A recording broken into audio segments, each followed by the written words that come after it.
আসসালামু আলাইকুম বন্ধুরা। আজকে আমি একটা অজানা কুমড়ো পাতার রেসিপি শেয়ার করব আপনাদের সাথে। এই কুমড়ো পাতা দিয়ে কত মজার একটা খাবার তৈরি করা যায়, এটা আপনারা না খেলে বুঝতেই পারবেন না। তো এই রেসিপিটা বানানোর জন্য আমি কি কি উপকরণ ব্যবহার করেছি আপনাদের সাথে সেটা আজকে শেয়ার করব।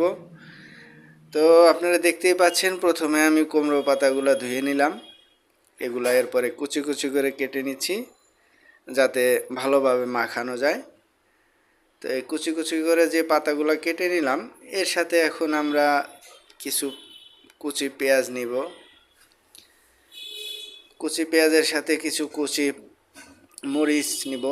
এরপরে আদা বাটা, রসুন বাটা, সাথে একটু লবণ পরিমাণ মতো দিয়ে দিবেন। এর সাথে চালের গুঁড়া দিতে হবে, 2 চামচ চালের গুঁড়া দিয়ে দিলাম। এরপরে একটু ডাল বাটা, মসুরের ডাল বাটা দিয়ে দিবেন।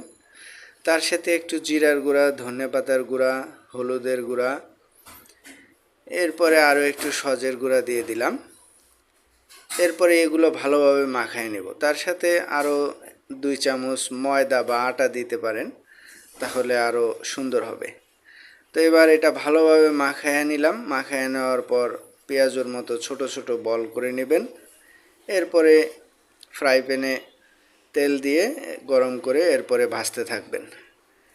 তো ভাজা হয়ে গেলে, এক সাইড ভাজা হয়ে গেলে উল্টায় দিবেন। ভালো করে ভেজে গরম গরম খাবেন, অবশ্যই অনেক মজা লাগবে, আমি গ্যারান্টি দিলাম। আপনারা অবশ্যই ট্রাই করবেন।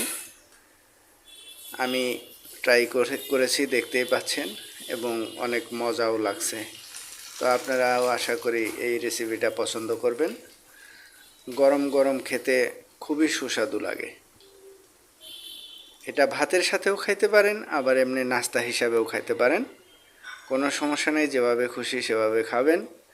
আর সাথে যদি একটু সস দিয়ে খান তাহলে জিনিসটা আরও অনেক মজা লাগে।